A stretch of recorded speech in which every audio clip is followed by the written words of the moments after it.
know about HA standard. And recently, we developed more contingency of HA standard, and we call it advanced HA. For the advanced HA, we actually focused on performance of the hospital. And the key characteristic of advanced HA is the to empowerment evaluation for the hospital. Can be they can evaluate themselves. How can they evaluate themselves? They have to do things systematically, and also using the evaluation guide in Advanced HA standard as the guidance to improve their compliance with the standard. And also we implement the concept of EIO, it means that evaluation, to do the self-evaluation, empowerment evaluation, and using the results from the evaluation to improve the performance of the hospital that we call the I. And also, after the improvement, how about the improvement to integrate between the system in the hospital? That is also another I. And also after the improvement and integration of all the system in the hospital, does it bring up the new system or new work process, like innovations of the system? That is also another I.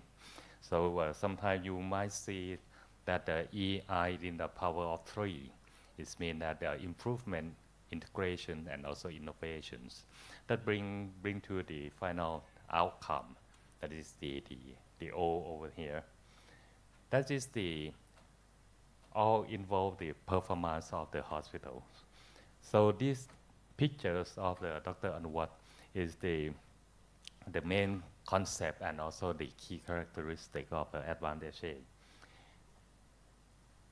To doing this, you have to involve all the staff in the hospital to do for them to evaluate themselves and give them the opportunity for the review of their compliance, and also involving the whole organization together.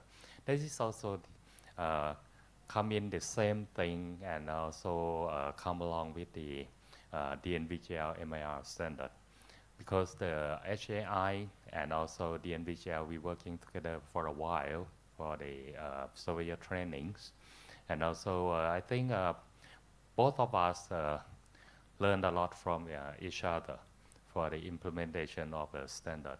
Because the main concept of the HA, as the Mr. Anthony Westmaker, who sit at the back, teach us that we need to be a student when we go to the hospital. We're not the inspectors, actually, the surveyors of the HA. We're not the inspector, we are the learners. We go there as the student. So we ask hospital, what do they learn from the risk assessment? What is the risk around here? And what do they learn? How they do that? Why they do that? So we learn from them. And that is the same thing when you're using the MIR standard. When we go to the area and we ask them whether they're concerned about the infection risk in the area. And also when they take care of the patients, what is the risk of these patients? What is the risk in this area? What is the specific risk for this particular patients? So all of this, we use the criteria and also apply to the context of the hospital. Ask the hospital staff, hospital leaders about the main purpose. What is the purpose of why they're doing this? What is the purpose? And also using this, how do they design the system to achieve the purpose? And how they learn from the implementation of the program that they design. And if they learn from their implementation, learn from their working day-to-day basis, what is the gap of their actions when the implementations of the program?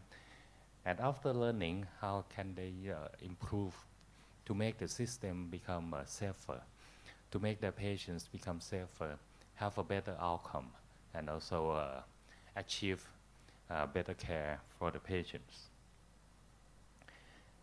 And also we have another word here, the core values. It is the core values of the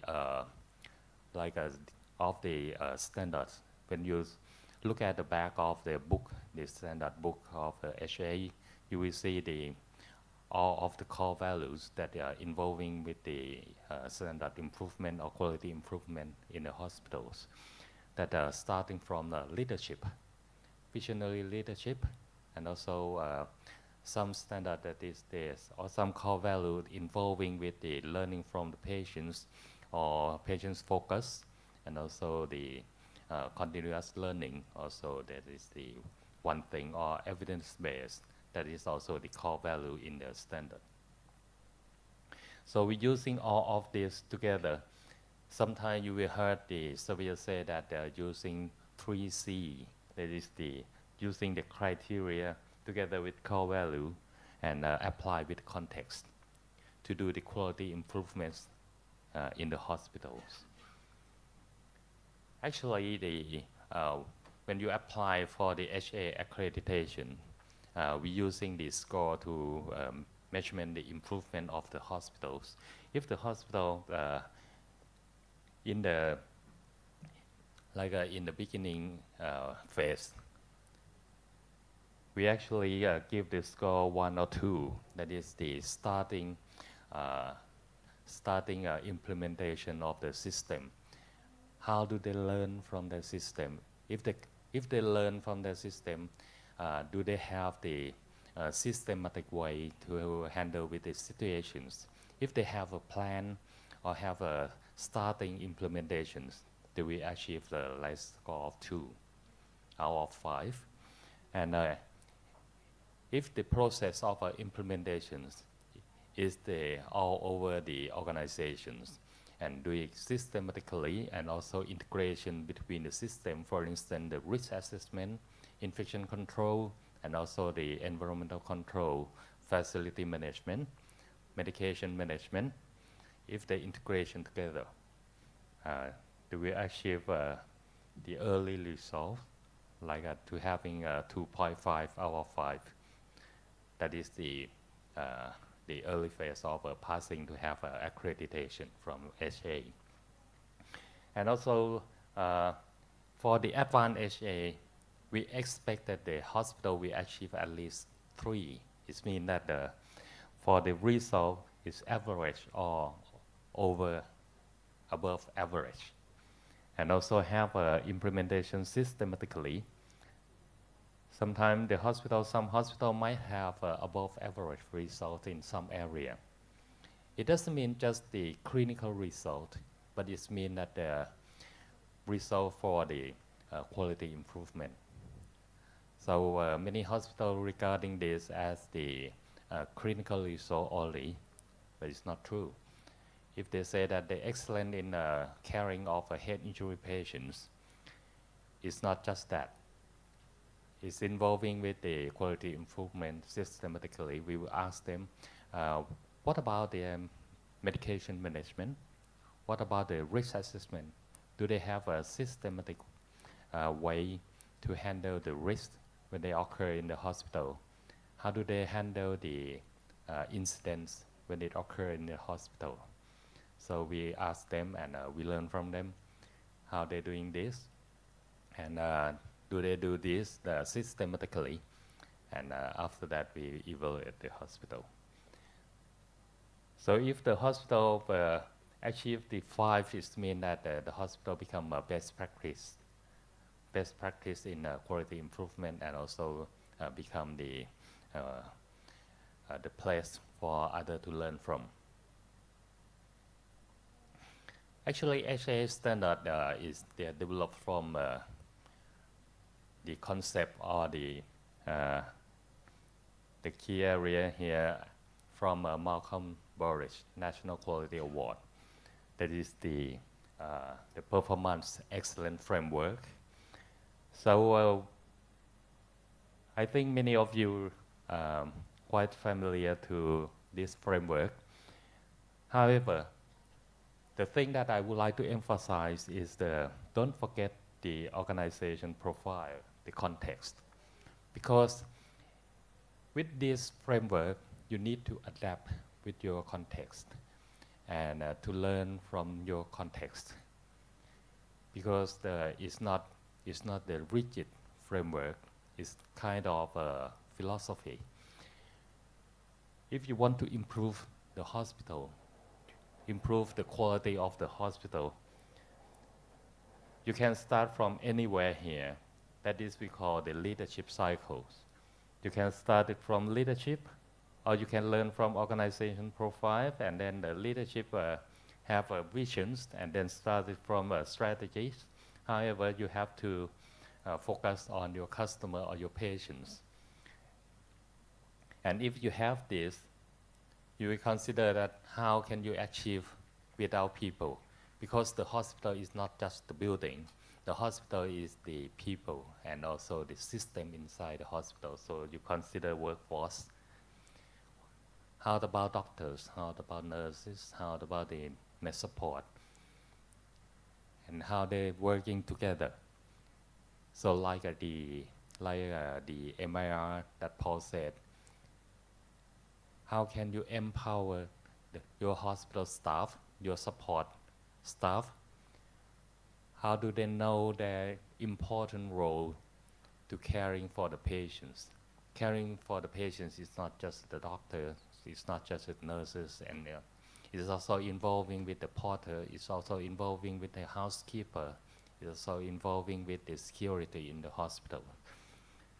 How can they raise the importance of their staff, and how can they implement the learning process to their staff all over the organizations?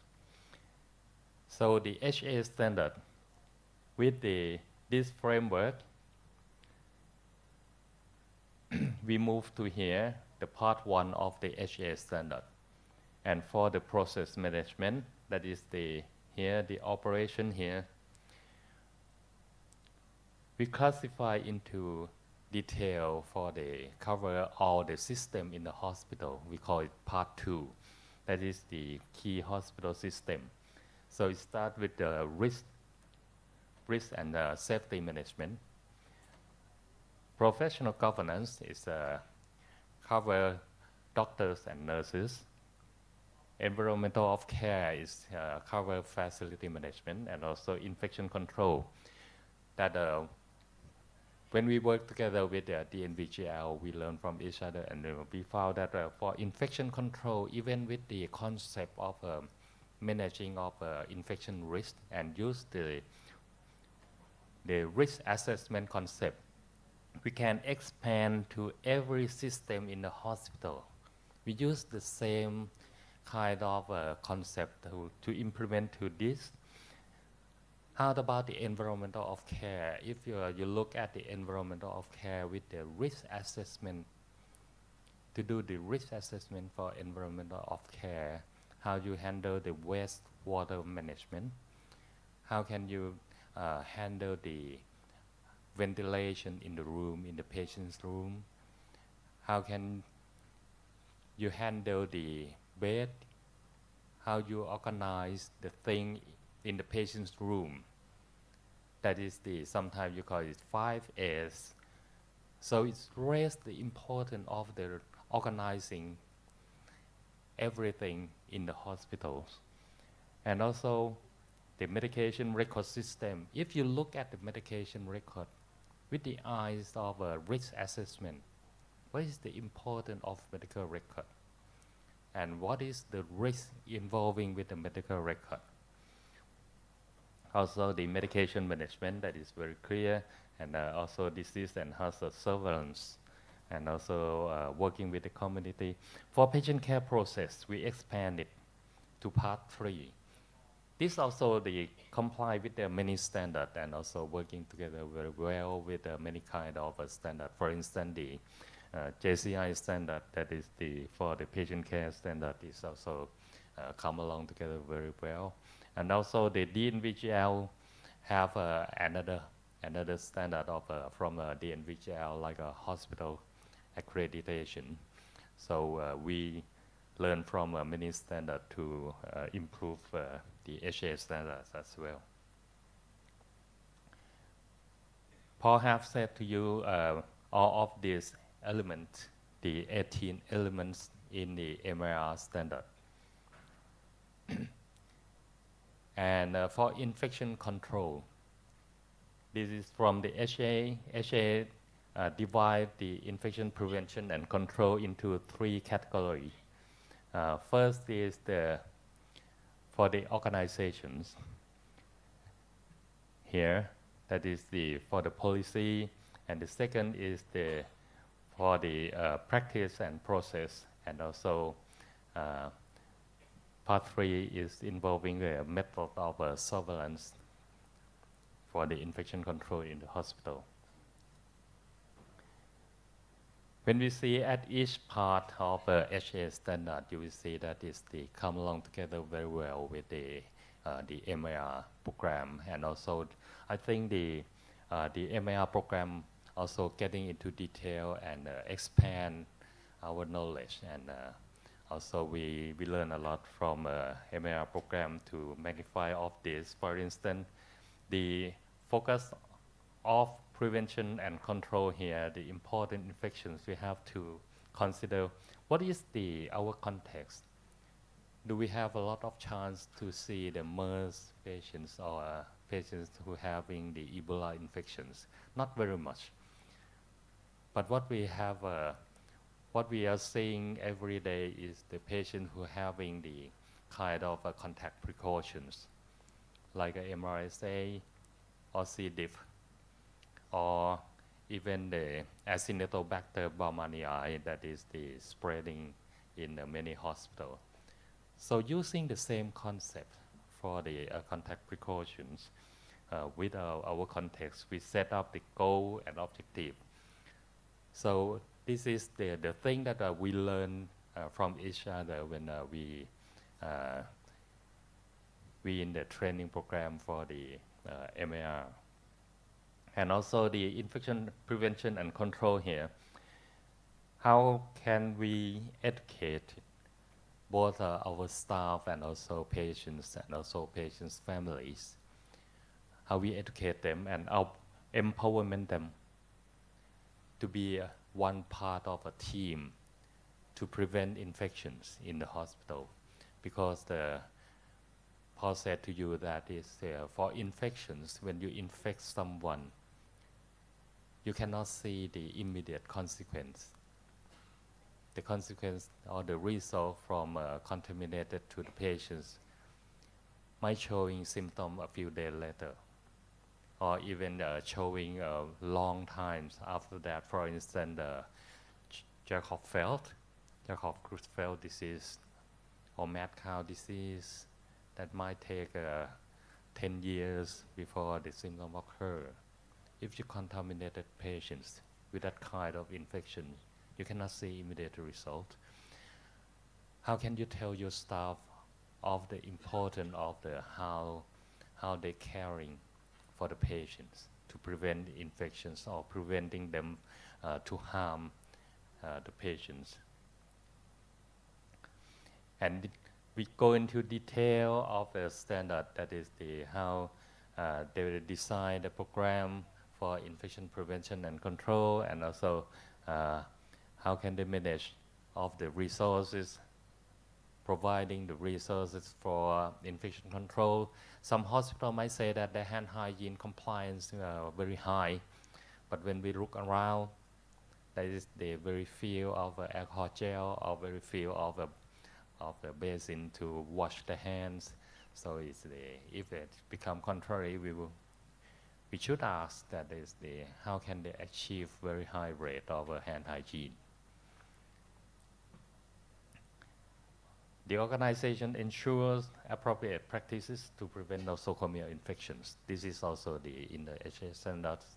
And also, when we seeing this, we see here working area with unique concern.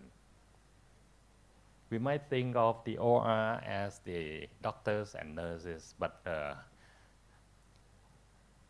just as Paul having said this, it's not just the doctor and nurses, it's also involving CSSD, it's also involving the porter when they bring up the patients to the operating room, it's also involving with the stretchers. How clean this is? How do they clean the stretcher after they bringing in the patients? And when they move the patients to the operating tables, after the operation, how do they clean the bed, the operating bed? And also the environment of the room for the ventilation of the operating room. When we say that the operating room should have positive pressures, should have the laminar flow, and Paul showing to us using the smoke, and then we see with our own eyes that it's not quite what we designed or what we intended to do. When we intended that the air or the laminar flow should come from the top of the room and then go through the patients and then go through the exhaust at the wall. So when we use the smoke, we found out that there are many things to obstruct the airflow. So instead of the airflow from the ceiling through the patients and then through the wall, it's not like that. It's come from the ceiling and then it whirling around the operating table. What does this mean? It means that if there is dust or anything, contaminations flowing around or someone walking around the operating table, they have a traffic in the operating room. The dust is just the stirring around the patients and then getting into the wound. If the patients have their laparotomy open in the abdomen, the contaminated material can flow inside. So it's very scary when we see with our own eye with smoke. The organization perform appropriate method of surveillance. This also is involved with recognize. How can we recognize the importance of the issues? How can we tell our doctors to stop using the third generations of the cephalosporin instead of the first generations when they encounter the infections? Or how can we tell our doctors that the antibiotics is not the medications to reduce the fever for the patients? Many doctors use antibiotics instead of using paracetamol to reduce fever. How can we tell our doctors the importance of using the appropriate antibiotics or using at the right time? So it's very difficult when we handle with the real situations. And so the HAI and DNVGL, we working together for a while, the cooperation between HAI, and we learning from each other to apply the concept of risk assessment and bring it up into practice. And also we use the managing of infection risk as a theme for implementation of a standard. We found out that all the 18 elements is cover everything in the HA standard as well. So when we're using it together, we understand more of the standard, and we also think that this will benefit the hospital when they use both standards together.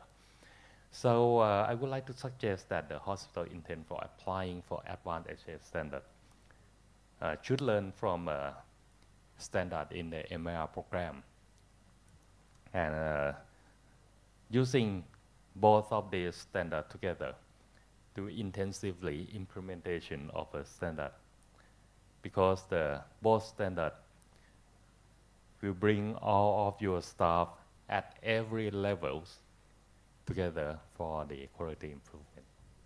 Yeah, thank you very much. And I would like to give the microphone to Miss Janya Jaropat.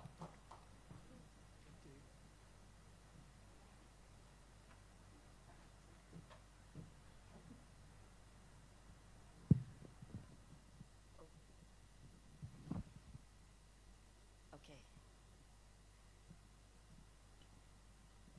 สวัสดีค่ะ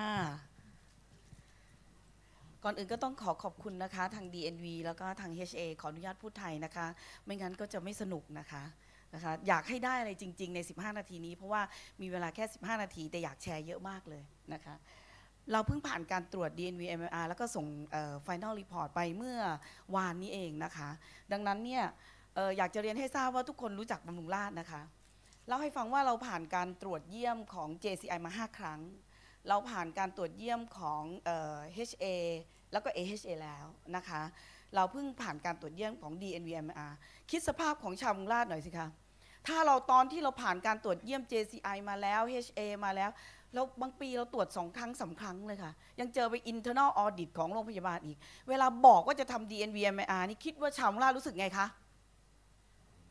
เอาอีกแล้วเหรอเนี่ยเอาอีกแล้วเหรอนะคะจริงๆมันเป็น feeling นั้นจริงๆเลยดังนั้นเนี่ยมันทำให้เราต้องรู้ว่าถ้าเราจะ implement ตัวเนี้ยเราจะทำยังไงมันเกิดจากอะไร DNV MIR นะคะประเด็นแรกเลยก็คือว่าเราอยากจะแชร์ experience ผู้บริหารของเราค่ะตอนนั้นเราเจอเมอร์2เคสนะคะแล้วก็ผู้บริหารก็มีความรู้สึกว่าเราต้องควอรันทีนคน109คนด้วยความเป็นเด็กดีของเรา